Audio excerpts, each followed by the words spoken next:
Hey folks, Jim Thomas here, Fitness Management and Consulting, and welcome back to our channel today. It's good to have you. Welcome back to all of our subscribers. I appreciate y'all being here.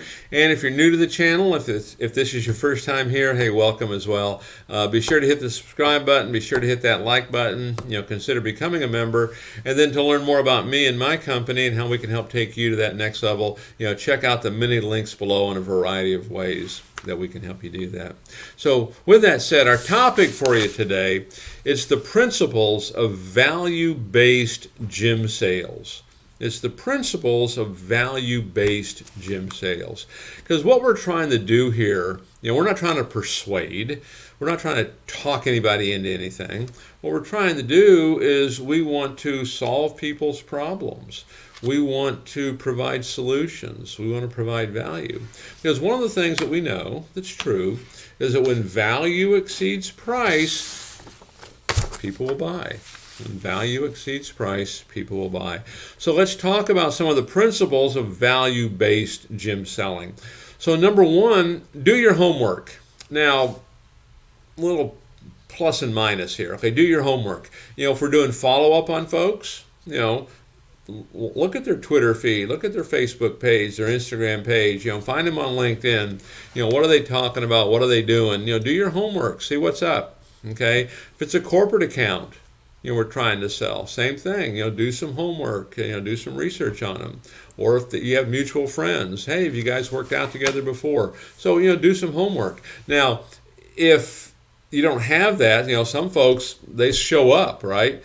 And so instead of quote unquote doing homework, in a manner of speaking, find out as much about the customer as you can. What kind of goals do they have? Why are those goals important? How long they thought about doing something like this? How long ago were they in ideal condition? What were they doing differently then than doing right now? You kind of do this on the tour. Okay. Now it's not an interrogation, by the way. Okay. You're talking.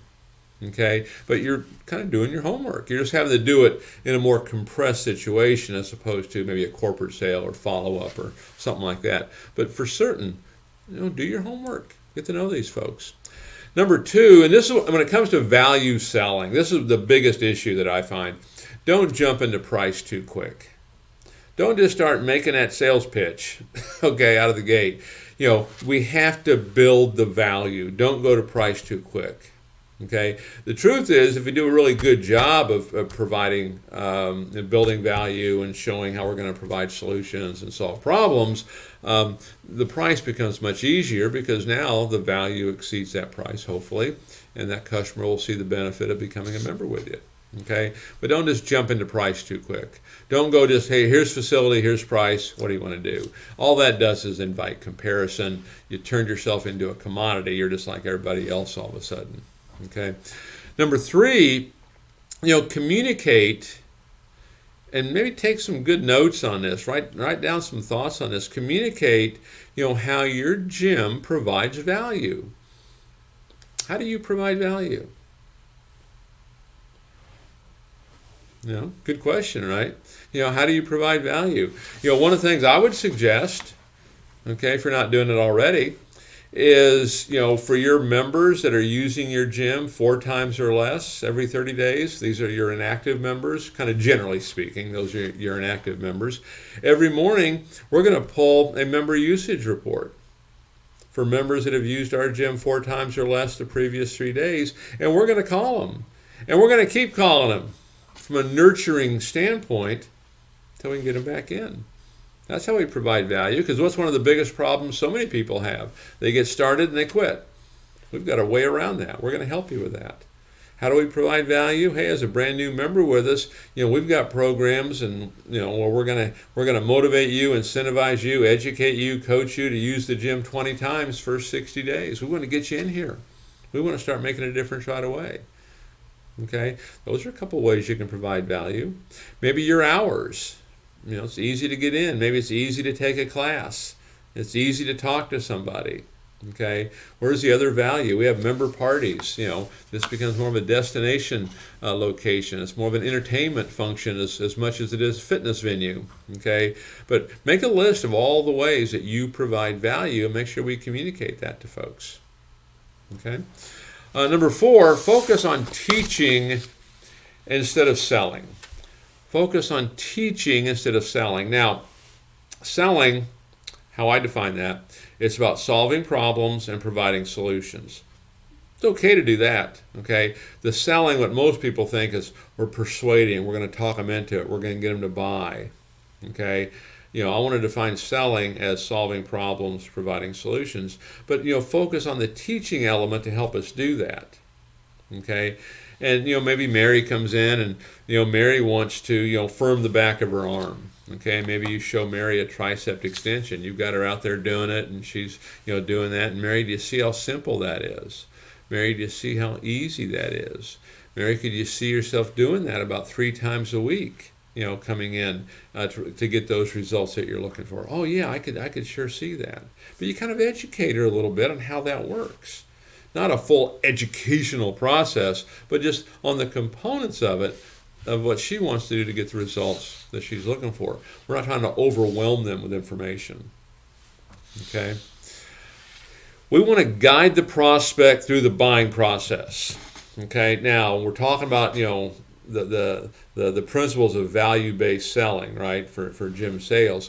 We want to guide the prospect through the buying process. What is the buying process? The greeting, the evaluation, the tour, the analysis, the price presentation. That's kind of typically how we'll like to put that together. But the thing is, the customer, they really don't know what the desired outcome is supposed to be. They don't know how this is supposed to work. They're depending upon you for that. Okay, so guide them through that process: the greeting, the evaluation, the tour, the analysis, the price presentation. Then the second sale, the third sale. Okay, those are other. You can research the channel for other information on that, but guide them through it, because that's the process. That's how it works. They don't know how it's supposed to work. We guide them through it. Okay. Number 4, keep a personable approach. Keep a personable approach. And so, first thing I would say here, make sure it's what I would call active listening. The person you're talking to, don't be looking over here and talking to somebody else. Don't be, checking your phone for messages. Don't be doing this. There's no multitasking. Personal approach. Let's stay zeroed in, and let's stay focused on them. It's not about me. It's about them. Okay? It's about us helping them solve a problem. It's about us helping them with solutions, to what they want to have done. And then number 7, in terms of principles of value-based selling, add value with every interaction. And really where this comes back to is when we're on the phone and we're following up, make sure we're adding value on every single interaction. Don't fall into that trap. And this gets back to that number 2 I was talking about. Don't jump into price too quickly. Like when it comes to follow-up, too many folks, all the calls are is, hey, do you want to buy? Do you want to buy? Do you want to buy? Do you want to buy? Make sure we're adding value to every interaction. Offer some coaching. Send over a video. Send over an article. Give them information that can help them get the results they're looking for. One of the things you want to know, kind of just in talking of adding value, is, if the customer doesn't buy from you, I know you lose the sale, right? You don't make money, but they don't get the results they're looking for. Everybody loses here. And so what we want to do, solve problems, provide solutions, build value, because when value exceeds price, people will buy. Okay, take a look at these 7 things. See where you're at with it. And I know in many clubs, we could take these 7 things, and that's all we did, and that could change an awful lot about the outcomes of what we're looking for.